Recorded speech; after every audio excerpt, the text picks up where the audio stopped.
వారిపోకూడదు. ఈ దీపం వారిపోతో దీపాలను వెలిగించాలి. ఆ రీతిగా నీ సేవకుని ద్వారా మీరు మహిమపోతుంది. యేసయ్య నామములో ప్రార్థన చేసి అడుగుచున్నాను తండ్రి. ఆమేన్ చెప్పండి. స్తోత్రం చెప్పండి. Praise the Lord. దేవుడు మిమ్మల్ని దీవించును గాక. వచ్చినటువంటి నా యవనస్తుడు జగన్కి స్తోత్రం. హల్లెలూయా. ప్రియమైనటువంటి దేవుని పిల్లలారా, వాక్యంలోకి వెళదాం. వాక్యాన్ని చదువుకుందాం. వాక్యంలో నుంచి కొన్ని మాటలు చెప్పే ముందుగా మీకు కొన్ని విషయాలను నేను వివరించాలని నేను ఆశపడుతూ ఉన్నాను. అబ్రహాము కుమారుడు ఇస్సాకు. స్తోత్రం చెప్పండి. అబ్రహాము కుమారుడు పేరేంటి? ఎంతమందికి తెలుసు? దేవుడికి మహిమ కలుగును గాక. జాగ్రత్తగా మీరు అటు ఇటు తిరగకూడదు. అది టెలికాస్ట్ అవుతా ఉంది, చూసేవారు ఉంటారు కనుక అభ్యంతరకరంగా ఎవరు ఉండరాదు. దయచేసి వాక్యం. నా ప్రియమైనటువంటి దేవుని పిల్లలారా, ఇస్సాకు అబ్రహాం ఎప్పుడైతే చనిపోయాడో ఇస్సాకుకి కొన్ని బాధ్యతలు వచ్చిపడి. స్తోత్రం చెప్పండి. కొన్ని బాధ్యతలు వచ్చిపడ్డాయి. ఏంటి ఆ బాధ్యతలు అంటే, అబ్రహాము కొన్ని విషయాలు ఇస్సాకుకి చెప్పాడు. ఏం చెప్పాడంటే, నాయనా నీ దేవుడని యెహోవా మాట నువ్వు శ్రద్ధగా వినాలి. అప్పుడు నిశ్చయంగా అబ్రహాము చెప్తున్నాడు, నన్ను చూసిన వాడు నిన్ను చూడవస్తాడు. దేవుని స్తోత్రం కలుగుతాడు. నేను ఎంతో కాలం ఉండను, నేను చనిపోతాను. నా తర్వాత నా కుమారుడు నువ్వు గనక నీకు నేను బహుమానంగా అది ఇచ్చింది స్వాస్థ్యం ఇచ్చా. దేవునికి స్తోత్రం కలుగును గాక. స్వాస్థ్యము ఇవ్వడం వేరు, బహుమానాలు ఇవ్వడం వేరు. ఇస్మాయిల్కి బహుమానాలు ఇచ్చాడు. కెతూరా అనేటువంటి మరొక ఆమెను వివాహం చేసుకుంటే వారి యొక్క మరి కుమారులకి బహుమానాలు ఇచ్చాడు. కానీ ఒక ఇస్సాకు మాత్రమే స్వాస్థ్యాన్ని ఇచ్చాడు. స్తోత్రం కలుగును గాక. మరియు ఆ స్వాస్థ్యం ఇవ్వడానికి గల కారణం ఏంటంటే, దేవుడు నిండు వృద్ధాప్యంలో అనగా 99 సంవత్సరాల వయసులో ఈడు ప్రాయంలో 100 ఏళ్ల కలిగిన వాడైనప్పుడు ఇస్సాకు అబ్రహాం పుట్టాడు. దేవుని స్తోత్రం చెప్పండి. ఇవన్నీ మరి మనం వివరించాలి, మాట్లాడాలి, లోతుకు వెళ్ళాలంటే మన అంశం అది కాదు. కానీ ఒక విషయాన్ని నేను చెప్తాను. ఆ బిడ్డ తల్లి దగ్గరే ఎదుగుచూ ఉన్నాడట. స్తోత్రం చెప్పండి. పాలు విడిచిన దగ్గర నుంచి పెరిగి పెద్దవాడవుతూ దేవుని యందు భయభక్తులు కలిగి పెరుగుతూ ఉన్నాడు. దేవుడికి స్తోత్రం కలుగును గాక. ఆ విషయాలు మీకు తర్వాత 15 అధ్యాయాలు దొరుకుతాయి, మీరు చదవవసరం. పెద్దవాడయ్యాడు. పెద్దవాడైపోయిన తర్వాత యవన ప్రాయానికి వచ్చాడు. స్తోత్రం చెప్పండి. యవన ప్రాయానికి వచ్చిన తర్వాత తనకు వివాహ వయసు కూడా వచ్చేసింది. వివాహ వయసు వచ్చేంత వరకు తండ్రి చెప్పిన మాట ఇస్సాకు తూచా తప్పకుండా చేస్తూ ఉన్నాడు. ఎందుకంటే మనకి ఎక్కడ అర్థమవుతుందో తెలుసా, తను వివాహ సమయం వరకు పొలం పని చేస్తూనే ఉన్నాడు. స్తోత్రం. వివాహ సమయం వరకు తను పొలంలో పని చేస్తూనే ఉన్నాడు. ఆమె కొరకు పెండ్లి కుమార్తె వచ్చే వరకు కూడా పొలంలోనే ఉన్నాడు. దేవుడికి స్తోత్రం కలుగును గాక. దానికంటే గొప్పది ఏంటంటే, ఇస్సాకు చిన్న బిడ్డగా ఉన్నప్పుడు దేవుడు ప్రత్యక్షమయ్యి అబ్రహాముని పరిశోధించుట కొరకు ఒక విషయాన్ని అబ్రహాము చెప్పాడు. ఏమని చెప్పాడంటే, అయ్యా నీ ఒక్కడైనటువంటి నీ కుమారుణ్ణి నాకు నీవు బలిగా అర్పించాలి, నాకు ఇచ్చేయాలి అన్నప్పుడు తన మనసులో ఏమాత్రం సంకోచించకుండా, ఏం మాట్లాడకుండా, ఒకవేళ శారాకి చెప్తే శారా ఒప్పుకునేదే కాదే. ఎందుకంటే తల్లి మమకారం అలాంటి. చాలా మంది ఏమంటారంటే, తండ్రి కంటే తల్లికే ఎక్కువ మమకారం ఉంటుంది. స్తోత్రం చెప్పండి. తండ్రి కంటే కూడా తల్లికే ఎక్కువ మమకారం ఉంటుంది. ఎందుకంటే 9 మాసాలు మోసింది, పాలిచ్చి పెంచింది, ఆలనా పాలన చూసింది, పెద్ద చేసింది. ఇప్పుడు తీరా చేతికి వచ్చినటువంటి బిడ్డని దేవుడు తిరిగి ఇవ్వమన్నాడని ఒకవేళ చెప్పినట్లయితే శారా ఇచ్చేదంటారా? నేను స్త్రీలని ఏమాత్రం తక్కువ చేయడం లేదు, కానీ బైబిల్ గ్రంథంలో అవ్వ మొదలుకొని చివరి వరకు స్త్రీ బలహీనమైన ఘటమని ఎరిగి పురుషుడు వివేకం కలిగి కాపురం చేయాలంట. దేవుని స్తోత్రం కలుగును గాక. బలహీనమైన ఘటం అంటే ఏంటి అంటే నిన్ను రాసిరప్పనే పెట్టదు, నిన్ను ఇబ్బందే పెట్టదు, నీకంటే ముందు మాట్లాడింది. స్తోత్రం చెప్పు. నీకంటే ముందుగా ఆలోచన చేస్తా. ఒక్కొక్కసారి మగవాళ్ళకి నచ్చకపోవచ్చు. అప్పుడేం చేయాలంటే వ్యతిరేకించకూడదు. మగవారంట వివేకం కలిగి వారితో కాపురం చేయాలి. అప్పుడు కుటుంబం కట్టుకోవాలి. చిన్న బిడ్డగా ఉన్నప్పుడు నీ ఏకైక కుమారుని నాకు ఇచ్చేయి అని చెప్పినప్పుడు అబ్రహాము ఒక్క మాట కూడా మాట్లాడకుండా తనని మోరియా పర్వతం మీదకి తోడుకొని వెళ్ళినటువంటి దినాలు బైబిల్ గ్రంథంలో ఉన్నాయి. వెళుతూ వెళుతూ ఏం చేశాడో తెలుసా? గాడిదను తీసుకున్నాడు. ఏం తీసుకున్నాడు? పనివారిని తీసుకున్నాడు. ఎవరు వెళ్ళారు వాళ్ళతో పాటు? నిప్పులు తీసుకున్నాడు. కానీ గొర్రె మాత్రం లేదండి. స్తోత్రం చెప్పండి. అబ్రహాముని ఇస్సాకు అడుగుతున్నాడు, నానా బలి అర్పించడానికి కట్టెలు ఉన్నాయి, నిప్పు ఉంది, అన్ని బాగానే ఉన్నాయి, కానీ గొర్రె ఏది అని అడిగాడు. స్తోత్రం చెప్పండి. ఇస్సాకు ఎలా తెలుసు బలికి గొర్రె కావాలని? బలికి గొర్రె కావాలని ఇస్సాకుకి ఎలా తెలుసు? అంటే తండ్రి బలి అర్పించినప్పుడల్లా ఇస్సాకు సాధువై గుడారములోనే తండ్రితో అడుగులు వేశాడు కనుక ఆ విషయం ఇస్సాకుకు తెలుసు. స్తోత్రం చెప్పండి. కనుక నా ప్రియమైనటువంటి దేవుని పిల్లారా, పాలు విడిచిన దగ్గర నుంచి ఇస్సాకు భయభక్తులతో బలికి ఏం కావాలో తెలిసింది అంటే అంతకంటే భక్తి గలవాడు ఉంటారంటారా? బాలుడే ఉన్నప్పుడు మన పిల్లల్ని ఎవరైనా చర్చికి వెళ్ళేటప్పుడు వారు బైబిల్ పట్టుకొని నీ బైబిల్ ఏదంటే మాత్రం వారికి భక్తి తెలుసని అర్థం. దేవునికి స్తోత్రం కలుగును గాక. చిన్నపిల్లలు బైబిల్ తీసుకెళ్తున్నారు, పెద్దవారు బైబిల్ తేవట్లేదు అనుకో, చిన్నపిల్లలు అడుగుతారు, అమ్మా నీ బైబిల్ ఏదంటే అర్థం ఏంటి? వారికి తెలుసు. నా తండ్రి వెళ్ళేటప్పుడు బైబిల్ తీసుకెళ్లేవాడు కనుక బైబిల్ అవసరం అని వారికి తెలుసు. అలాగే బలికి గొర్రె అవసరం అని తెలుసు. కనుక ఈ విషయాలు మీకు ఎందుకు పరిచయం చేస్తారంటే అతను భక్తి గలవాడని నిరూపించడం వరకు ఈ విషయాలు మీకు ఏమవుతారు. దేవునికి స్తోత్రం కలుగును గాక. చాలా భక్తి కలిగిన వాడు, తండ్రి చెప్పిన మాట వినినవాడు, తల్లి దగ్గర పెరిగినవాడు, మరియు ఎవరితో వివాదం లేకుండా సామరస్యంగా ఉన్నవాడు. దేవునికి స్తోత్రం కలుగును గాక. తండ్రి ఉన్నంత కాలం, తండ్రి చనిపోయినా తండ్రి అయినా తన తమ్ముడు కుమారుడు లోతుని ఎవరో దొంగలు తీసుకెళ్లారంటే వెళ్ళి యుద్ధం చేశాడు. కానీ ఇస్సాకు మాత్రం ఆయనని వదకు చేయబడినటువంటి గొర్రెగా వర్ణించాడు. ఇస్సాకు చాలా మౌనంగా ఉంటాడు. ఇస్సాకు చాలా మంచివాడు. ఎవరితో జగడమాడలేదు, ఎవరితో యుద్ధాలు చేయలేదు, తండ్రికి ఎదురు తిరగలేదు, తల్లికి ఎదురు తిరగలేదు. చక్కగా అమరికలు లేకుండా చక్కగా అమర్చబడ్డాడు భక్తిలో. దేవుని స్తోత్రం కలుగును గాక. ఒక దినాల తండ్రి చనిపోయాడు. ఇప్పుడు ఇస్సాకు ఒంటరి అయిపోయాడు. తను ఆ ప్రాంతాన్ని విడిచి అబీమెలెకు గేరా అనే పట్టణానికి అబీమెలెకు అనేటువంటి రాజు దగ్గర ఉండడానికి వెళ్ళాడు. స్తోత్రం చెప్పండి. ఉండవలసినటువంటి సమయం అయింది. ఉండాలి, ఖచ్చితంగా అక్కడికి వెళ్ళాలి. ఆ ప్రాంతం క్షేమకరమైన ప్రాంతం కాదు. ఆ ప్రాంతంలో ప్రేమ కలిగిన వారు లేరు. ఆ ప్రాంతంలో ఇస్సాకును గూర్చిన వారు తెలియదు, ఇస్సాకుకి ఎవరో వారు తెలియదు. ఏదో తెలియని పట్టణానికి వెళ్ళాడు. ఆ పట్టణానికి రాజు అబీమెలెకు. దేవునికి స్తోత్రం కలుగును గాక. తనకు వివాహమైంది. మరొక విషయాన్ని దాటి వచ్చాడు. ఇది కూడా వినండి. ఇస్సాకు ఎంత గొప్పవాడంటే తండ్రి తెచ్చే అంతవరకు వేరే సంబంధం ఎత్తుకోవాలి. దేవునికి స్తోత్రం కలుగును గాక. ఈరోజు మన పిల్లలు ఇన్ని ఫోటోలు చూసి ఇది బాగాలేదు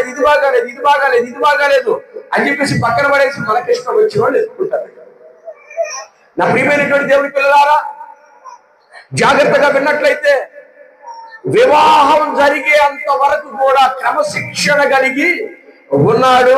స్తోత్రం చెప్పండి. ఇది చూడండి, మీరు అందరూ నా వైపు చూడాలి, నా వైపు చూడాలి. ఒక్కరే ఆపరేట్ చేయండి, మొత్తం ఆపరేట్ చేయబడి దేవుని స్తోత్రం కలుగుతా.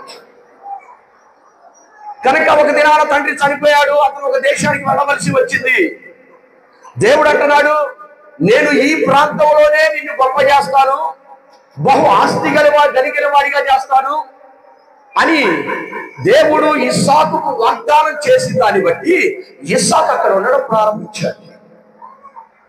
ఇస్సాకు అక్కడ ఉండి అంచెలంచెలుగా ఎదుగుతూ ఉన్నాడు. ఎవరి దగ్గర అంటే శత్రువుల ఎదుట ఎదుగుతూ ఉన్నాడు. దేవుడి భయం లేని వారి దగ్గర ఎదుగుతున్నాడు. ప్రేమ లేని చోట ఎదుగుతున్నాడు. సహాయం లేని చోట ఎదుగుతున్నాడు. ఇస్సాకు అలా ఎదగడం చూసి ఆ ప్రాంతం వారే పగబట్టి అసూయపడే అంత గొప్పవాడయ్యాడు. దేవుడికి స్తోత్రం కలుగును గాక. దీని వెనక ఏమి ఉన్నదంటే ఇస్సాకు బాలుడైన దగ్గర నుంచి బాలుడు వివాహం జరిగి తన తండ్రి పితరులతో చేర్చబడే అంత వరకు తర్వాత కూడా ఎప్పుడు కూడా దేవుడికి అవిధేయుడిగా, ఎప్పుడు దేవుడి మీద తిరుగుబాటు చేసినటువంటి దాఖలు లేవు, ఆడవాళ్ళే. అలాంటి వారు ఎక్కడికి పోయినా వర్తిల్లుతారు. నువ్వు ఏ ప్రాంతంలో ఉన్నా వర్తిల్లుతావు. అలాగే అతను వర్తిల్లాడు. రండి, బైబిల్ గ్రంథంలో కొన్ని విషయాలు మీతో నేను మాట్లాడాలని నేను ఆశపడతా ఉన్నాను. ఆదికాండం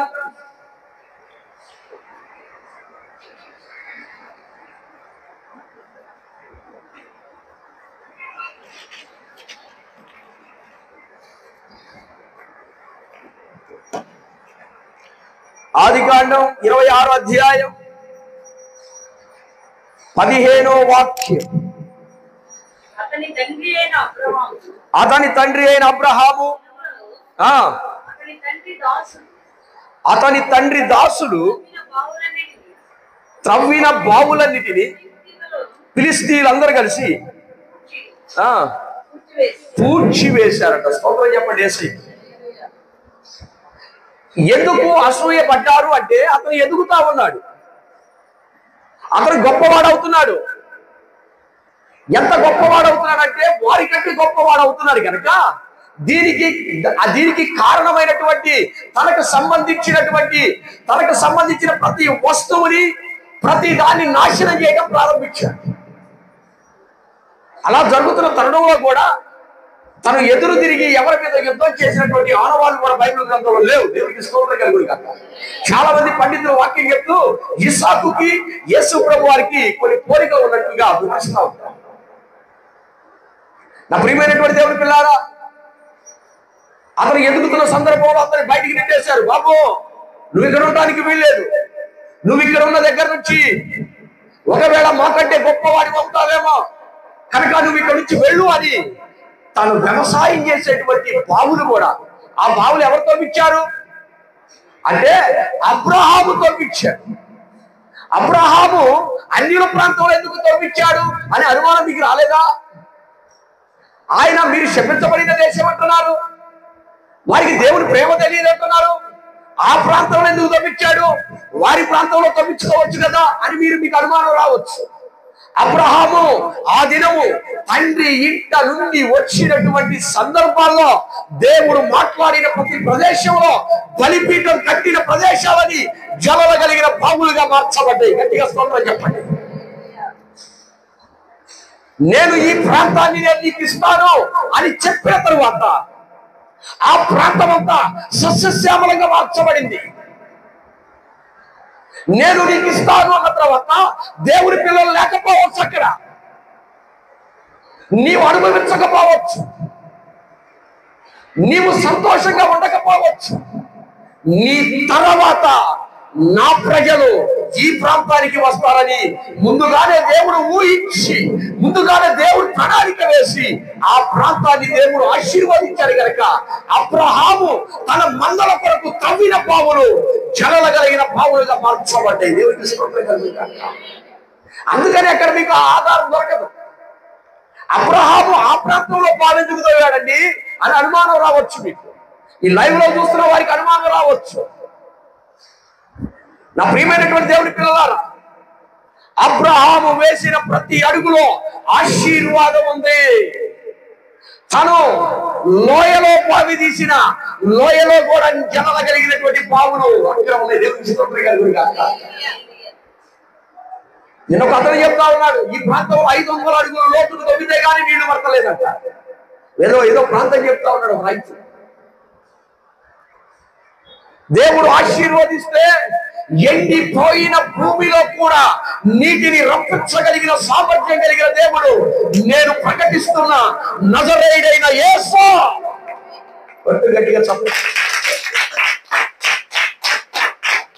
నా ప్రియమైనటువంటి దేవుని పిల్లలారా, మీరు జాగ్రత్తగా గమనించినట్లయితే యాకోబు అబ్రహాము తవ్విన బావుల్లో నీళ్లు తాగుతూ వ్యవసాయం చేసుకుంటూ అబ్రహాము బిడ్డని అవహేళన చేస్తున్నటువంటి దినాలు. నీ దగ్గరే సహాయం పొందుకుంటారు, నీ దగ్గరే తింటారు, నీతో కలిసి ఉంటారు, నీ ఆర్థిక సహాయంతో గొప్పవారు అవుతారు. కానీ నీ బిడ్డలని వారు అపహసిస్తూ ఉంటారు, నిన్ను తక్కువ చేసి మాట్లాడుతూ ఉంటారు. అదే జరిగింది. అబ్రహాము తవ్వినటువంటి బావుల్లో కక్షగట్టి వారు పూడ్చివేయటం ప్రారంభించారు, వెళ్ళగొట్టేశారు. ఈ ప్రాంతంలో నువ్వు ఉండటానికి వీల్లేదు అని మళ్ళా వేరొక ప్రాంతానికి వెళ్ళిపోయాడు ఇస్సాకు. వేరొక ప్రాంతానికి వెళ్ళిపోయి ఆ ప్రాంతంలో ఎక్కడికి పోయినా నీరు అనేది అది చాలా ఇంపార్టెంట్ కనుక వెళ్ళిన ప్రతి చోట ఇస్సాకు ఏం చేసేవాడో తెలుసా? అబ్రహాము త్రవ్విన బావుల్ని ఆయన మరలా త్రవ్వడం ప్రారంభించాడు. దేవునికి స్తోత్రం కలుగును గాక. ఆ పూర్తి చేసిన బావులని వాళ్ళు పూర్తి చేశారు. కానీ అబ్రహాము బలిపీఠం కట్టిన ప్రదేశాల్లో మందలకి నీళ్లు పెట్టే విషయాల్లో ఎక్కడైతే జలలు కలిగిన బావులు ఉంటాయో ఆ బావులని మరలా లోతుగా తీయడం ప్రారంభించాడు. ఎందుకంటే నా తండ్రి ఇంతవరకు తవ్వాడు, నేను ఇంకా లోతుగా తవ్వితే ఇంకా జలలు వస్తాయని. దేవుడికి స్తోత్రం కలుగును గాక. ఈ విషయం శత్రువుల చేతిలో పడిపోయింది, చెవులో పడిపోయింది శత్రువులకి. అరే అబ్బాయి, ఎలా ఉన్నాడు రా, మనం ఎలగొట్టినాడు, ఎలా ఉన్నాడు రా, వాడి పరిస్థితి ఏందని ఆ వేగుల వారు వచ్చి చూశారంట. చూస్తే అక్కడ ఆశీర్వదించబడింది వారికంటే వేరొక చోట కూడా అదే పని. దేవుడికి స్తోత్రం కలుగును గాక. దేవుడు ఏర్పాటు చేసుకున్నవాడు ఎక్కడ ఉన్నా ఆశీర్వదించబడతాడు.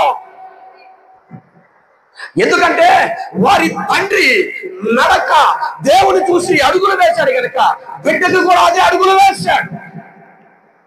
నా ప్రియమైనటువంటి దేవుని పిల్లల, జాగ్రత్తగా వినండి, జాగ్రత్తగా వినండి. ఆ ప్రాంతానికి వచ్చి కొంతమంది మందకారులు వచ్చి మీరు ఇక్కడ ఉండడానికి వీల్లేదని చెప్పేసి అక్కడి నుంచి కూడా తరిమించారు. వివాదం లేదు, ఎవరితో గొడవ పడలేదు, అక్కడి నుంచి కూడా తరిమేశారు. ఎక్కడ కూడా నిమిషం పడలేవట్లేదు, మనశ్శాంతి లేదు. ఎక్కడికి వెళ్ళినా వెంటాడుతూనే ఉన్నారు, ఎటు పోయినా శత్రువులే. ఎక్కడన్నా గుడారం స్థిరంగా వేసుకుందామంటే తరిమేవారు ఎక్కువైపోయారు. నా ప్రియమైనటువంటి దేవుని పిల్లలు మరొక ప్రాంతానికి వెళ్ళాడు, నోరు కూడా తెరవలేదు. ఆ ప్రాంతంలోకి వెళ్ళిన తర్వాత ఆ ప్రాంతంలో అక్కడ ఉన్నప్పుడు ఎక్కడికి పోయినా ఆ మహానుభావుడు చేసే పనితో తెలుసా? 10 మందికి ఉపయోగపడే పని చేస్తాడు. కనుకనే ఇస్సాకు తవ్వించిన బావిని యాకోబు తవ్వించాడు. కనుకనే అలనాడు యేసు ప్రభు వారు వచ్చినప్పుడు ఆ యాకోబు బావి దగ్గర సమరస్త్రీ నీళ్లు తాగలేదా? గట్టిగా చెప్పండి. వేరొక ప్రాంతానికి వెళ్ళాడు, ఏడు చూసిన తరవడమే, ఎక్కడ గుడారం వేసుకున్న గుడారాలు లేపేసేయడమే, మండలు ఎత్తుకొని చాలి. ఎంత ఆస్తి ఉంది వారికి. అబ్రహాం ఎంత ఆస్తి తప్ప ఇచ్చాడు. లోపు అబ్రహాం కూడా కలిసి నివసించలేనంత ఆస్తిపరుడే. దేవుడు ఆశీర్వదిస్తున్నాడని తెలిసి, దేవుడు పట్టుకున్నాడని తెలిసి తరవడం ప్రారంభించాడు. మరొక ప్రాంతానికి వెళ్ళాడు. ఆ ప్రాంతానికి వెళ్ళినప్పుడు అక్కడ మరలా వివాదానికి దిగారు. ఎందుకో తెలుసా? నీరు జలల కలిగినటువంటి బావి మనము చేయలేని పని అతను చేయగలుగుతున్నాడు కనుక జలల కలిగిన ఊటలు అతని ద్వారా దేవుడు ఇస్తున్నాడని తెలుసుకొని అక్కడ కూడా వచ్చేసాడు. కానీ ఎవరితో వివాదం ఆడలేదు, నోరు తెరవలేదు. ఇస్సాకు మరలా ప్రాంతాన్ని ఖాళీ చేసి ఆ ప్రాంతం ఖాళీ చేసి వెళ్ళిపోయింది. వేరొక ప్రాంతానికి వెళ్ళాడు. ఆ ప్రాంతం నీటి ఆనవాళ్ళు లేని ప్రాంతం. దాని పేరు బయర్షెబా. బయర్షెబా అరణ్యం. ఆ అరణ్యంలో బావిని వారి మంద కాపురులు అందరూ కలిసి బావిని త్రవ్వినప్పుడు దాంట్లో కూడా జలాలు వచ్చినాయి అంట. దేవునికి స్తోత్రం కలుగును గాక. నా ప్రియమైనటువంటి పిల్లలారా, పొద్దస్తమాను జలలు ఎందుకంటారో తెలుసా? నీరు అనేది ఆశీర్వాదానికి సాదృశ్యం. నువ్వు ఎక్కడ ఉన్నా ఆశీర్వాదించబడతావు. ఎందుకంటే నీవు ఎవరి కుమారుడువో తెలుసా? నజరేయుడైనటువంటి దేవుని కుమారుడివి. యేసు ప్రభువారు అనగా దేవాది దేవుని యొక్క కుమారుడు. దేవుని పిల్లలు ఎక్కడ ఉన్నా, ఎంత నష్టపోతున్నా, మనం ఈ సాకులో నేర్చుకోవలసిన మొట్టమొదటి అంశం ఏంటో తెలుసా? మాట్లాడకూడదు. దేవునికి స్తోత్రం చెప్పు. ఎస్, నష్టపోయావు కాదట్టలేదు. కష్టపడింది బూడిదలో పోసిన పన్నీరు అయిపోయింది కాదట్టలేదు. కష్టపడి నువ్వు బావిని తవ్వావు, కష్టమంతా నీదే. నీ పేరు చెప్పుకొని అనేక మంది నీళ్లు తాగుతున్నారు, కష్టమంతా నీదే. అక్కడ నుంచి వెళ్ళిపో అంటే నోరు తెరవడానికి అబ్రహాము దగ్గర ఇస్సాకు ఏం తెలుసుకున్నాడు తెలుసా? మోరియా పర్వతం అనుభవాన్ని తెలుసుకున్నాడు. మోరియా పర్వతం అనుభవం. తండ్రిని అడుగుతున్నాడు, డాడ్, నానా గొర్రె ఎక్కడా అని అడిగాడు. గొర్రె ఎక్కడా? ఎక్కడదు గొర్రె? గొర్రె లేదు. మాట్లాడుతూనే వెనక చేతులు కట్టేస్తూనే ఉన్నాడు. జాగ్రత్తగా వినాలి. మాట్లాడుతూనే చేతులు ఇలా కట్టి వేస్తున్నాడు, కాళ్ళు కట్టేస్తున్నాడు. నానా నానా గొర్రెనే కదా నాన్న రెండు కాళ్ళు కట్టేసేది, నన్ను కట్టేస్తున్నావు నాన్న అని కూడా ఒక్క మాట కూడా మాట్లాడలేదు ఇస్సాకు. దేవునికి స్తోత్రం చెప్పండి. ఇస్సాకు ఒక్క మాట కూడా మాట్లాడలేదు. తీసి కట్టెల మీద పెట్టేశాడు. అయినా ఏంటంటే అలాంటి పిల్లలు ప్రపంచమంతా జల్లెడ పట్టిన తిరుగుతారా? ప్రపంచంలో జల్లెడ పట్టిన తిరుగుతారా అలాంటి పిల్లలు? గొర్రె లేదు. గొర్రె స్థానంలో నా తండ్రి గొర్రెని ఇలాగే కట్టేవాడు కనుక నన్ను కూడా ఇలాగే కట్టలేడు తెలుసు. కట్టెల మీదకి వెళ్ళినప్పుడు తెలిసింది, కట్టెల మీద పెట్టాల్సింది గొర్రెని కదా, నన్ను ఎందుకు పెడుతున్నాడు? ఓహో, నా తండ్రి నన్ను బలిస్తున్నాడేమో అని తెలుసు. ఇక తెలిసిన తర్వాత ఇక నువ్వు మౌనంగా ఉండవలసిందే కాదు, మాట్లాడడానికి అధికారం గట్టిగా చెప్పడం. నిన్ను మోరియా పర్వతానికి తీసుకువెళ్ళింది నీ తండ్రి. నీ కడుపును పుట్టావన్నా నా జీవితం నాశనం చేశాను. నిన్ను పెళ్లి చేసుకున్నా నా జీవితం నాశనం చేశావు. నిన్ను నమ్మొస్తే నన్ను నాశనం చేశావు. నిన్ను నమ్మి డబ్బు ఎంత పెట్టా నాశనం అయిపోయా.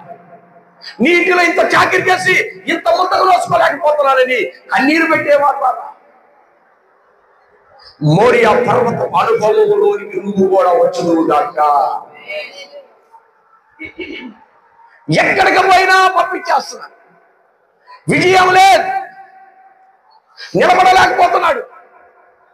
ఓ పక్కన చక్కని భార్య, అందమైన భార్య, ఒక పక్కన భార్యను కాపాడుకుంటూ, తన కుమారులు కాపాడుకుంటూ, మందను కాపాడుకుంటూ వెళ్ళిపో అంటే ఆ స్థలంలో నుంచి వెళ్ళిపోయాడే కానీ నోరు కూడా తెరవలేదు.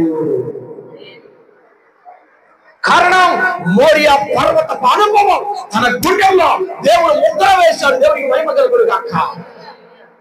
ఇంపాక్ట్ 2025 సంవత్సరాల క్రిందట నా యేసయ్య కూడా కల్వరి శిలువలో మాట మాత్రం మాట్లాడకుండా మౌనంగా నీ పాపము ఆయన భరించాడు.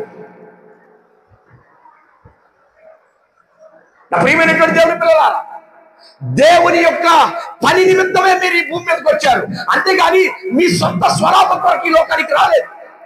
విలాసవంతంగా ఫ్రీ బోర్డుగా తిరగడానికి కాదు. నీ పట్ల దేవుని ప్రణాళిక ఏదో ఉంది కనుకనే నీవు ఈ ప్రాంతానికి వచ్చావు.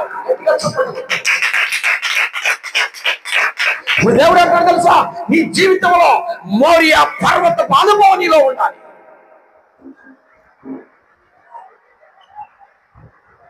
కనుక ఆ ప్రాంతంలో అంట ఆ జలమైన సంగతి అభిమేలెకు రాజు తెలిసిపోయిందంట. చదవండి ఆ విషయం.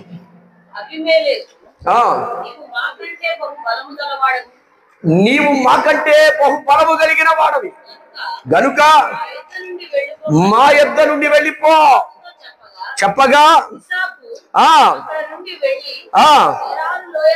16వ అధ్యాయం 26వ అధ్యాయం 16 నుంచి 33లో చివరి మాటలు చదవండి. 33వ అధ్యాయం 32, 33, 16వ అధ్యాయం ఆది కాండం, క్షమించాలి 26వ అధ్యాయం 32, 33 చదవండి. ఆ దినమందే ఇస్సాకు దాసులు వచ్చి తాము త్రవ్విన బావుల గురించి అతనికి తెలియజేసి మాకు నీళ్లు కనబడినవి చెప్పిరి. కనుక దానికి షెబా అని పేరు పెట్టారు. కాబట్టి నేటి వరకు ఆ ఊరి పేరు బయర్షెబా. దేవుని స్తోత్రం చెప్పండి. బయర్షెబా అంటే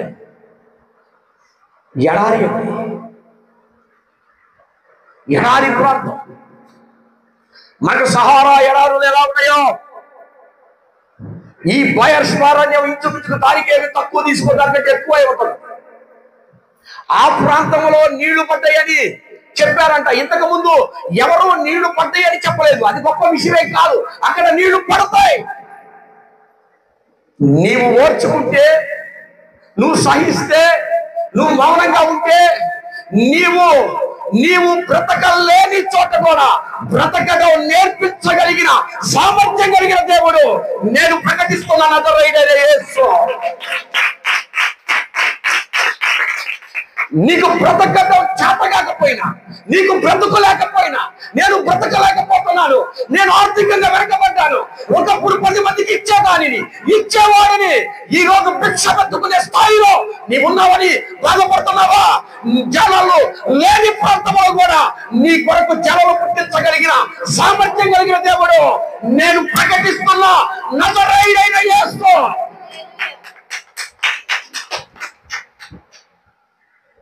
అబ్రహాముకి ఒక భార్య ఉంది. హాగర్ అని ఒక ఆమెను దగ్గర తీసుకున్నాడు. దేవుడు చెప్తా ఉన్నాడు, అబ్రహాము పంపించేసి, నీ భార్య మాట వినో, పంపించేసి నీళ్ళ తిత్తిని తీసుకొని పోయి పంపించేసి. నీళ్ళ తిత్తి అనగా నీళ్ళ బాటిల్ పెద్దది, అది రబ్బర్తో నేయబడిందో తోలుతో నేయబడిందో ఒక తిత్తిని ఇచ్చి పంపించాడు. వాటర్ బాటిల్ అనుకోండి మీరు అర్థమయ్యేలాగా. చిన్న బిడ్డ నడుస్తూ ఉన్నారు అరణ్యంలో. చివరికి వెళుతూ సందర్భంలో నీళ్లు కూడా అయిపోయినాయి. అక్కడ నీళ్లు కూడా అయిపోయిన తర్వాత దవడ పిడసగట్టిపోతుంది, నాలుక దవడ కట్టుకుంటుంది. కనీసం లోపల కడుపులో నుంచి కూడా లాలాజలం కూడా ఉండట్లేదు. శుభ్రముగా లోపలంతా చెమట ద్వారా ఆ టెంపరేచర్ కి లోపల ఉన్నటువంటి నీరు మొత్తం వెళ్ళిపోయింది, వేస్ట్ అయిపోయింది, తెచ్చుకున్న నీరు అయిపోయింది. చివరికి బిడ్డ బాధపడుతున్నాడు. Mummy please give me 1 glass water, నాకు ఒక చిన్న కొద్దిగా నీళ్ళు అన్నాయి, please drop me 2 drop water. 2 చుక్కల నీరైనా ఉందా మమ్మీ అంటే ఆ తిత్తిని కొట్టి తీసిన చుక్క రావటం లేదు. ఏం చేస్తారో నా కర్మ. ఐగుప్తు రాజు దగ్గరికి నేను పనిలో చేరితే అబ్రహాముని నమ్మాడంట. అబ్రహాము దేవుడు ఆశీర్వదించాడని నా రాజు తెలుసుకొని అబ్రహాం అప్పచెప్పాడు. నేను వాళ్ళ ఇంట్లో పని మనిషిగా ఉంటే తన భార్య అబ్రహాంకి ఇచ్చింది. చివరికి శారాకి బిడ్డ పుట్టిన తర్వాత నా మీద నీ మీద అసహ్యం కలిగింది. మనల్ని దేవుడు తప్ప ఎవరు? దేవుడు అనేవాడుంటే ఆయన ఆదుకోవాలి. నా జీవితం ఒక పాలు కోట్లో ఇటు కొడితే అటు కొడితే ఇటు నా జీవితం అంతా ఇలాగే అయిపోయింది. ఎవరిష్టం వచ్చినట్లు వాళ్ళు వాడేసుకున్నారు. చివరికి నీళ్లు కూడా ఇవ్వలేని స్థాయిలోకి నేను వచ్చేసాను. నీళ్లు ఇవ్వలేని స్థాయిలోకి నీకు వచ్చాను. నీ సావు నేను చూడలేనురా కన్న తల్లినని బిడ్డని విడిచిపెట్టి అల్లంత దూరం ఆమడ దూరం పెట్టేసి తను వేరే చోటకొచ్చి ఆ శబ్దాలు వినకుండా అలాగే కూర్చొని ఏడుస్తుంది. అయ్యో నా కొడుకు చచ్చిపోతున్నాడు, మాట రావటం లేదు, నోరంతా ఎండిపోతుంది, మాట్లాడాలని ఉంది, మాట్లాడలేకపోతాడు. నీళ్లు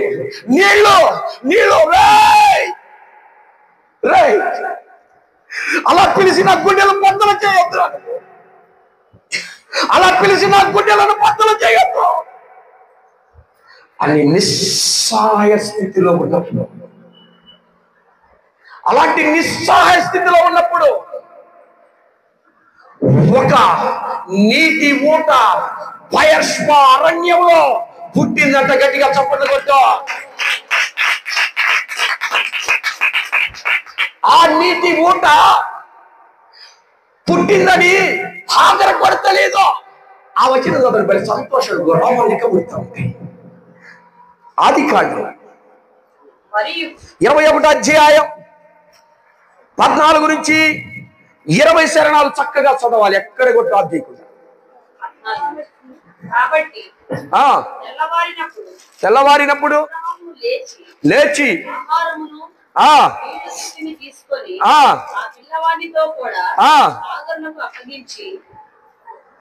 ఆగరికి అప్పగించి చదవండి, పర్వాలేదు. పెట్టి పంపివేశాను. ఆమె వెళ్ళి బాయర్షిబారణ్యంలో తిరుగుచూ ఉండేను. ఆ తిత్తిలో నీళ్లు అయిపోయిన తర్వాత ఆమె ఒక పొద కింద ఆ చిన్నవాడిని పడవేసి, ఈ చిన్నవాడి సావు నేను చూడలేననుకొని దూరముగా వెళ్ళి అతనికి ఎదురుగా కూర్చుండే. అయితే ఆమె ఎదురుగా కూర్చుండి ఏలుగెత్తి ఏడ్చెను. దేవుడు ఆ చిన్నవానికి తోడై ఉండేది కనుక మొర విని, అప్పుడు దేవుని దూత ఆకాశము నుండి పిలిచి, నీకేమి వచ్చినది? భయపడకము, ఆ చిన్నవాడు ఉన్న చోట దేవుడు వాని స్వరము విని ఉన్నాడు. నీవు లేచి ఆ చిన్నవాణ్ణి లేవనెత్తి గొప్ప జనముగా చేస్తాను ఆమెతో నేను. మరియు ఈ అంశం కోసం ఏంటండి అంటే ఇంతకు ముందు కళ్ళు లేవా? నా వైపు చూడండి మీరు. దేవుడు కళ్ళు తెచ్చాడంట. కళ్ళు లేకపోతే అందరం చేరుకొచ్చిందా? ఏనా వస్తుందా? కాసు వస్తుంటావా? మరి కళ్ళు తెరవటం ఏంటండి?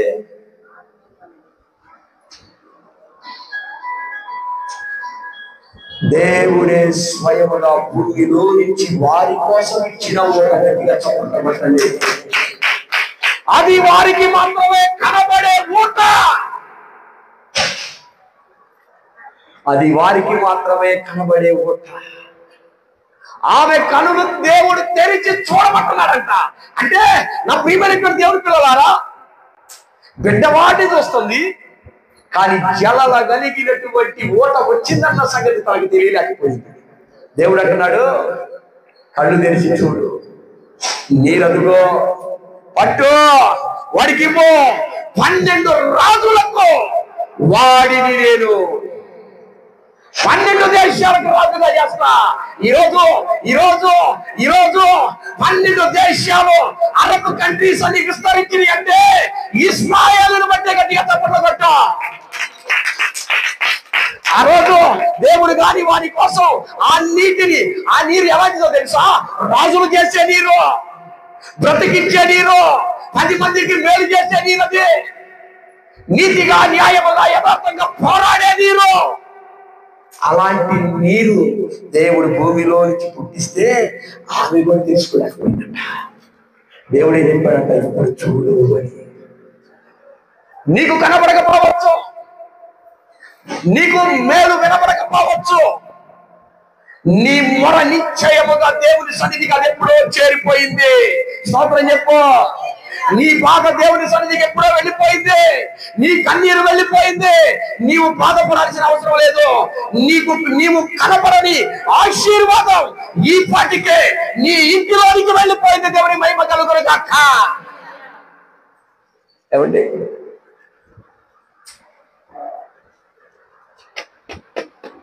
ఎండిపోయిన భూమిలో నుంచి దేవుడే నీళ్ళిస్తే ఇస్సాకంట వారి దాసులు తొమ్మిదే కూడా నీళ్ళు వచ్చినంత గట్టిగా చదువు.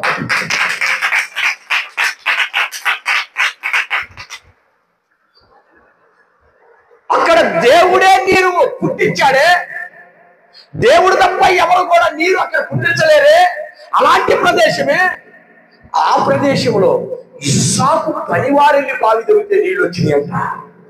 ఆశ్చర్యం కలిగి అబీమెలెకు మేల్కొన్నాడు, పరిగెత్తుకుంటూ వస్తున్నాడు. చదవండి ఆ మాట. ఇక 26వ అధ్యాయం 33 కానించి కొన్ని మాటలు. దానికి షేబా అని పేరు పెట్టు. దానికంటే ముందు చదువుతారా? కొద్దిగా 18వ వచనం కానీ చదువుతారా? చదవండి అమ్మా. అప్పుడు తన తండ్రి అయిన అబ్రహాము దినములలో తవ్విన నీళ్లు, తవ్విన బావులను మరలా తిరిగి త్రవ్వించెను. ఏలయనగా అబ్రహాము వృద్ధి పొందిన తర్వాత వాటిని పూడ్చివేసి అతడు తండ్రి ఆ తండ్రి ఏ పేరైతే పెట్టారో వాటి చొప్పున అవే పేర్లు తిరిగి పెట్టాడు. మరియు ఇస్సాకు దాసులు ఆ లోయలో చవ్వగా జలగల నీళ్ల బావులు దొరికినాయి. అప్పుడు గెరారు కాపరులు ఇస్సాకు కాపరులకు జగడం వచ్చింది. జగడమాడి ఈ నీళ్లు మావి అని చెప్పిరి గనుక కలసించినందున అతడు ఆ బావికి వారు మరి యొక్క బావి తవ్వినప్పుడు దాని కొరకు జగడమాడిరి గనుక దానికి పేరు పెట్టెను. మరొక బావి తవ్వించెను. దాని విషయమై వారు జగడమాడలేదు కనుక అతడు ఇప్పుడు యెహోవా మనకు గనుక ఈ దేశమందు అభివృద్ధి పొందుదామనుకొని రెహోబోతు అని పేరు పెట్టెను. అక్కడ నుండి అతడు బెయేర్షెబాకు వెళ్ళెను. ఆ రాత్రియే యెహోవా అతనికి ప్రత్యక్షమై గబా గబా చదవండి. నేను నీ అబ్రహాము దేవుడను, నేను నీకు తోడై ఉన్నాను గనుక భయపడకము. నా దాసుడైన అబ్రహామును బట్టి నేను ఆశీర్వదిస్తాను, నీ సంతానమును విస్తరింపజేస్తాను అని చెప్పెను. అతడు అక్కడ ఒక బలిపీఠము కట్టి వేసెను. అప్పుడు ఇస్సాకు దాసులు బావి తవ్విరి. అంతటా అతని స్నేహితుడైన సేనాధిపతి అయిన ఎన్నో వచ్చినవండి 26. ఇక్కడ నుంచి జాగ్రత్తగా చదవండి. చదవండి, నేను చదువుతాను జాగ్రత్తగా. 26వ వచనం. అంతటా అబీమెలెకు అతని స్నేహితుడైన అహూజతును అతని సేనాధిపతి అయిన పికోలు గెరారు నుండి అతని యొద్దకు వచ్చిరి. ఇస్సాకు, మీరు నా మీద పగబట్టి నా యొద్ద నుండి నన్ను పంపివేసిన తర్వాత ఎందు నిమిత్తము నా యొద్దకు వచ్చి ఉన్నారని అడుగగా, వారు నిశ్చయముగా యెహోవా నీకు తోడుండట మేము చూసితిమి. గట్టిగా చప్పట్లు కొట్టండి. ఏ ప్రాంతం వారైతే నెట్టివేశారు, ఏ ప్రాంతం వారైతే నువ్వు తలదించుకున్నావు, ఏ ప్రాంతం వారైతే నిన్ను హేళన చేశారు, ఏ ప్రాంతం వారైతే నీ మీద అసూయ పడ్డారు, ఏ ప్రాంతం వారైతే నీ మీద కుళ్ళుకున్నారో, ఏ ప్రాంతం వారైతే నిన్ను వెళ్ళగొట్టారో, అదే ప్రాంతం వారు వచ్చి అంటున్నారట, యెహోవా నిశ్చయముగా నీకు తోడై ఉన్నారని చెప్పారంటే గట్టిగా చప్పట్లు కొట్టి దేవుని నామాన్ని మహిమపరచండి. కారణం ఏంటో తెలుసా? జగడమాడలేదు, నోరు విప్పలేదు, తన పని తను చేసుకుంటూ వెళ్ళాడు గనక తన నీతి వేరొక ప్రాంతం వారు తెలుసుకున్నారు. నిశ్చయముగా దేవుడు ఇస్సాకుకు తోడై ఉన్నాడన్న సంగతి తెలుసుకొని ఇస్సాకు దగ్గరకు వచ్చి సయోధ్య కుదిరించుకుంటున్నారమ్మా. మరి ఏంటి విషయం? వచ్చారు, నన్ను ఎలాగొట్టారుగా, మరి మీరు వచ్చారు అని అడిగాడు. సర్వసాధారణ మనం అడిగినట్టు అడిగారు ఆయన కూడా. మీరు నన్ను అరిచారుగా, నన్ను వెళ్ళగొట్టారుగా, నన్ను తిట్టారుగా, ఇప్పుడేంటి మళ్ళీ నా దగ్గరకు వచ్చారు అంటే అప్పుడు వాళ్ళు అంటున్నారంట, బాబు బాబు ఏంటి దేవుడు నీకు తోడై ఉన్నాడని. ఎట్లా అర్థమైంది నీకు? నువ్వు ఎక్కడికి పోయినా కానీ, ఎక్కడికి పోయినా సమృద్ధి. నువ్వు రాళ్ళలో తవ్వినా నీళ్ళే, నువ్వు మట్టిలో తవ్వినా నీళ్ళే, కనుక బయస్పాలో కూడా నీళ్లు పడుతున్నాయి అన్న సంగతి మాకు అర్థమైపోయింది. మా ఊర్లోనే కాదు, మీ నాన్న తిరగని ప్రాంతంలో కూడా నువ్వు బావులు తవ్వుతున్నావు. దేవుడికి స్తోత్రం కలుగును గాక.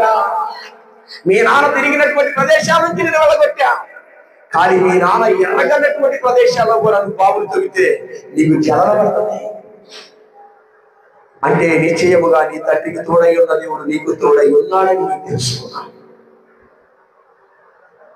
నా ప్రియమైనటువంటి దేవుడు, 6 రాతి బాణలు. స్తోత్రం చెప్పండి. ఎన్ని రాతి బాణలు? కనాను వీళ్ళు 6 రాతి బాణలు. 6 రాతి బాణలు అక్కడ ఎందుకున్నాయో తెలుసా? యూదుల శుద్ధీకరణ కొరకే పెట్టారు. దేవుడి స్తోత్రం చెప్పు.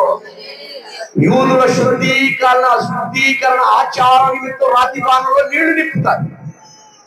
ఎంతకముందు రాతి బాణంలో ద్రాక్షారసం వాళ్ళు ఉంచలేదు. స్తోత్రం చెప్పండి. వాళ్ళెక్కడో తయారు చేశారు.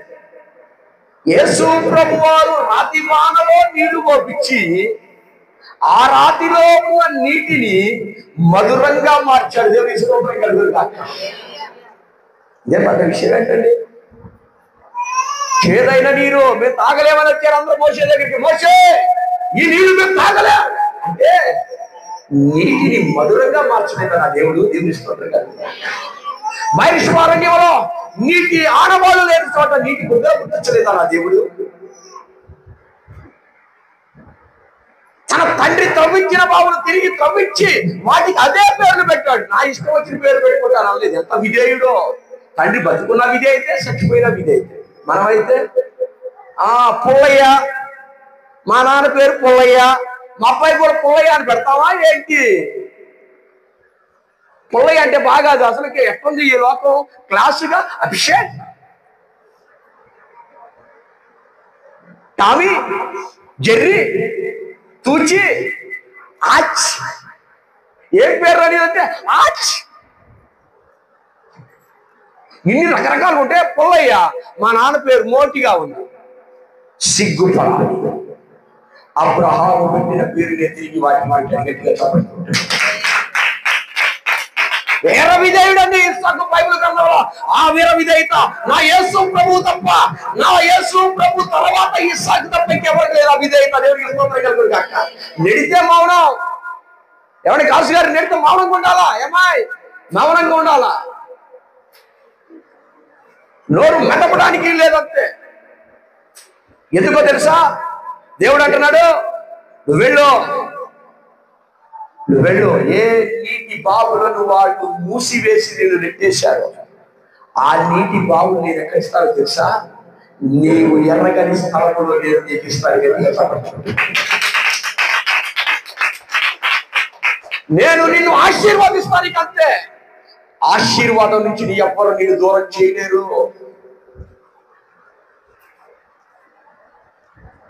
నేనే నిన్ను తీసుకువెళ్ళా, నేనే తీసుకొని వస్తా. ఎందుకో తెలుసా? జలవ కలిగిన బావి, నీ తర్వాత నీ పిల్లలు, నీ పిల్లల తర్వాత నీ పిల్లలు, సమాజం అంతా నీవు పోషించే స్థాయిలో నీ ఇంటిలో జలవ కలిగినటువంటి ఆశీర్వాదాలు నేను నీకు ఇస్తాను. గట్టిగా చెప్పండి. భయపడద్దు. నెడతాడు, కొడతారు, హింసిస్తారు, దూషిస్తారు, ఖాళీ మాటలు మాట్లాడతారు, తక్కువ చేసి మాట్లాడతారు, కుక్క మీద పెడి తిడతారు, కాకి మీద పెడి తిడతారు, గొడ్డు మీద పెడి తిడతారు, చెట్టు మీద పెడి తిడతారు, చెప్పులు పెడి తిడతారు. సహించు. ఒక దినాన వారందరూ మమ్మల్ని క్షమించండి, మమ్మల్ని క్షమించండి, దేవుడు నీకు తోడై ఉన్నాడని సంగతి మనకు అర్థమైంది. ఒకవేళ దేవుడే తోడై ఉండకపోతే నువ్వు ఈ స్థితిలో ఎదుర్కొంటావని వాడిని ముట్టుకొని నీ దగ్గరకు వచ్చి మీరందరూ కలిసి ఒక వేడుకలో దేవుడిని ఆరాధించే సమయం ఆసన్నమైంది. గట్టిగా తప్పకుండా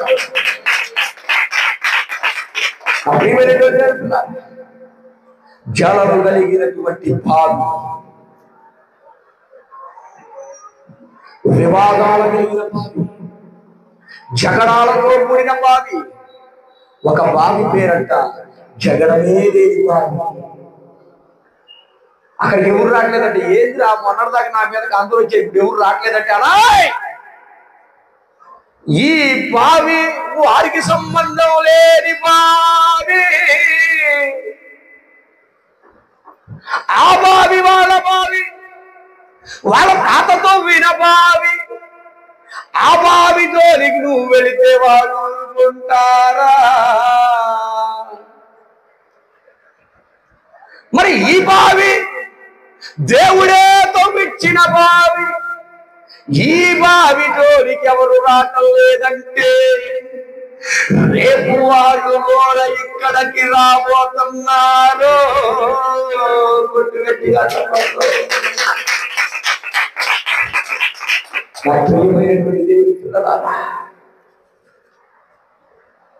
నిన్నెవరు చూడలేదా? నీ జోలికి ఎవరు రావట్లేదా? తిన్నావని రావట్లేదా? నీ చుట్టూ ఎవరికి పడలేదా? నీ సహాయం చేసేవాడు రావట్లేదా? నువ్వు పెట్టిన వాళ్ళే నీకు ఫోన్ నెంబర్ ఎత్తట్లేదా? అయితే జలల కలిగిన బావి, వివాదాలు లేని బావి నీ ఇంటిలో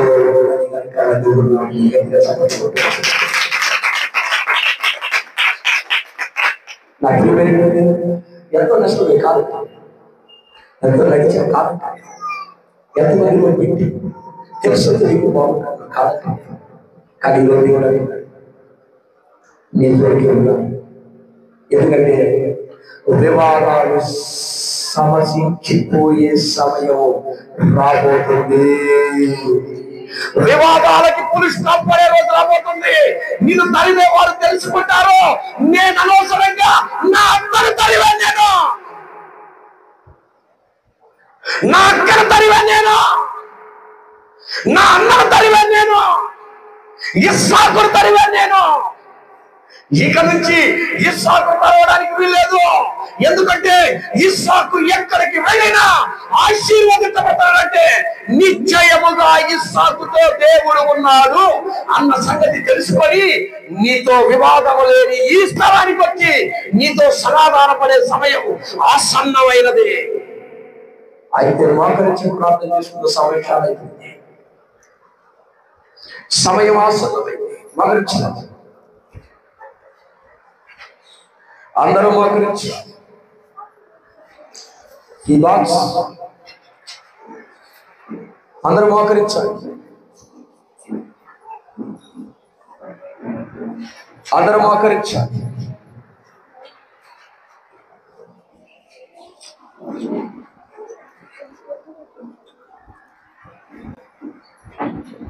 జలగలిగిన బావి,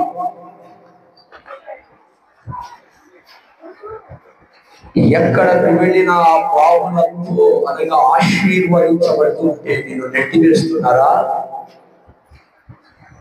నీవు నీది అనుభవించలేకపోతున్నావా? నీటిలో నీవు మనశ్శాంతిగా ఉండలేకపోతున్నావా? అయితే ఇస్సాకును చూసి నేర్చుకో, ఇస్సాకును చూసి నేర్చుకో, ఇస్సాకును చూసి నేర్చుకో, ఇస్సాకును చూసి నేర్చుకో, ఇస్సాకును చూసి నేర్చుకో. కొండల వైపు నా కనుగెత్తుచున్నాను, కొండల వైపు నా కనుగెత్తుచున్నాను, కొండల వైపు నా కనుగెత్తుచున్నాను. దేవుని వైపు మోరియా పర్వతం అనుభవం, మోరియా పర్వతం వైపు ప్రభా ఇస్సాకు కలిగిన మనసు నాకు దయచేయి. దూషించేవారు, హింసించేవారు, నెట్టివేసేవారు ఉంటే నేను కూడా ఇస్సాకు వలె భరించగలిగే కృప దయచేయి. కొండల వైపు, కొండల వైపు నా కనులెత్తుచున్నాను.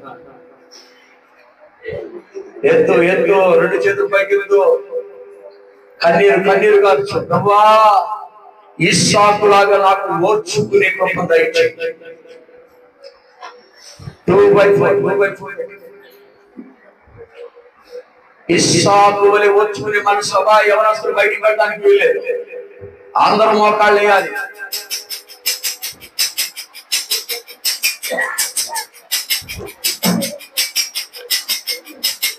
కనులు వేయాలందరూ. కలవరపడినే కొండల వైపునా కన్నులెత్తునా, కొండల వైపు నా కన్నులెత్తి కొలువతో నేను కుమిలెదనా, కొలువతో నేను కుమిలెదనా. నీవు నాకుండగా నీవే నాండగా, నీవు నాకుండగా నీవే నాండగా, నీవే నా ఆత్మగాము తీర్చిన వెంబడించిన పండవు, నీవే నా ఆత్మగాము తీర్చిన వెంబడించిన పండవు. అందరూ పడాలి. కలవరపడినే కొండల వైపు నా కన్నులెత్తు. పాడాలి పాడాలి, అందరూ పాడాలి, అందరూ పాడాలి.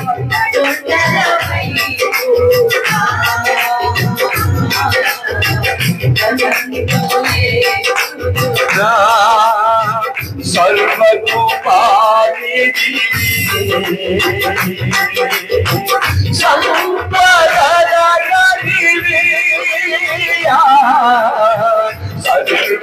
సర్వకృపానిధి సంపదలగలిగి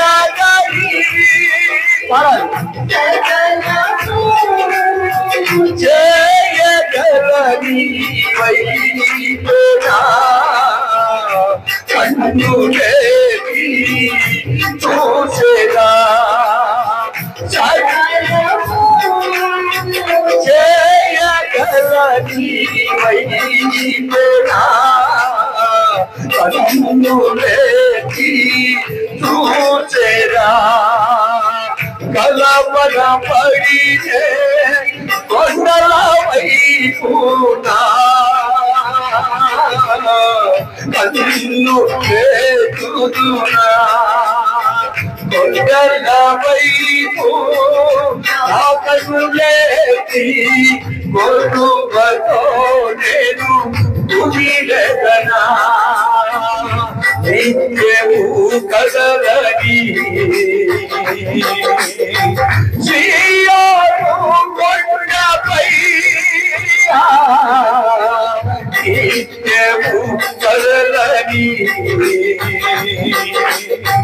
సియోను కొండపై యేసయ్యా యేసయ్యా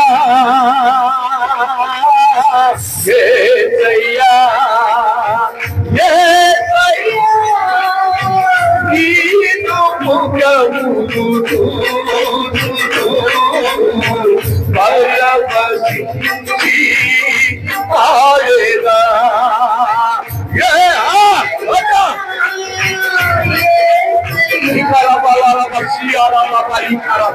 యేసయ్యా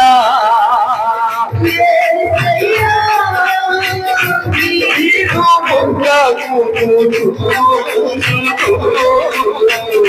పరవశించి ఆడేదా కలవర పడినే కొండల వైపునా కన్నులే రుజునా కొండల వైపు నా కన్నులేసి కొనుబతో నేను కుమిలెదనా కొనుబతో నేను కుమిలెదనా సర్వకృపానిధి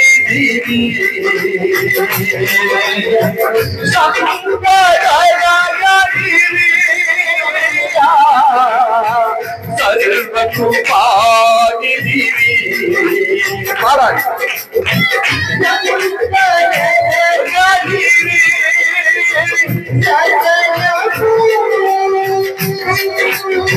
సకలము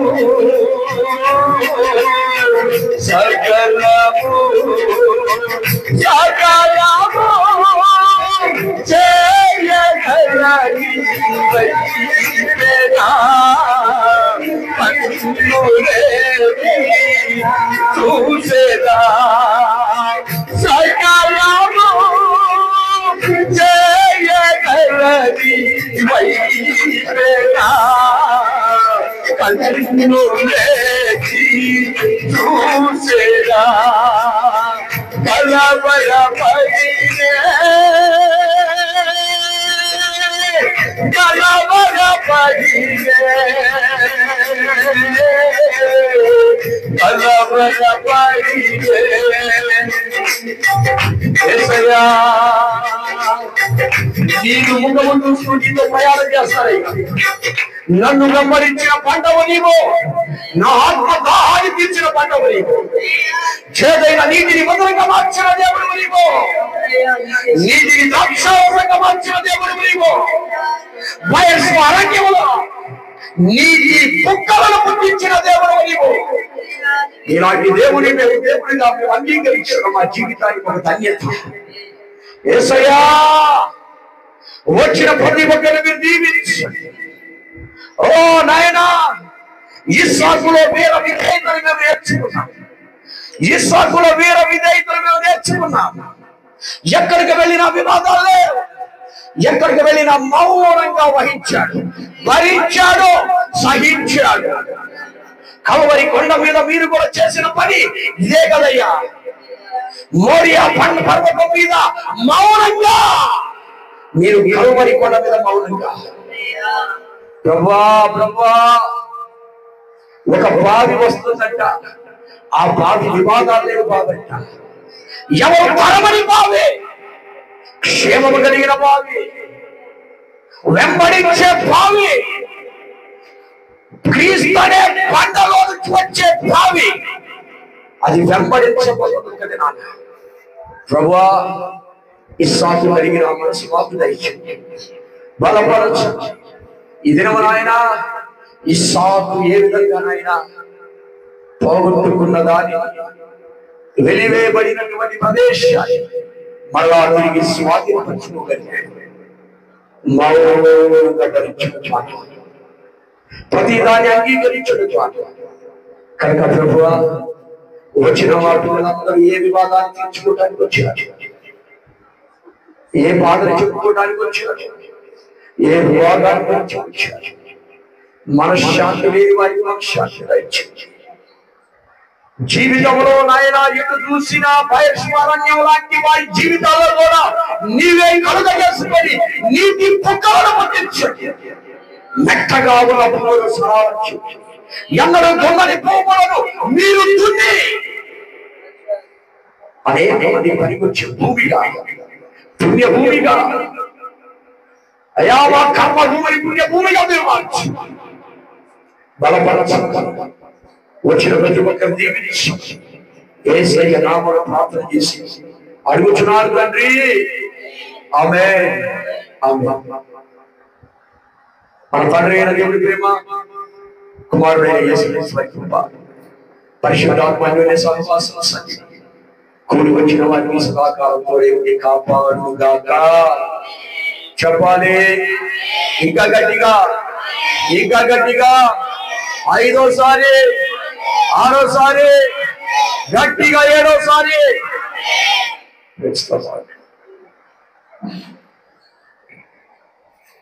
మీ అందరికీ తెలియజేస్తున్నాను.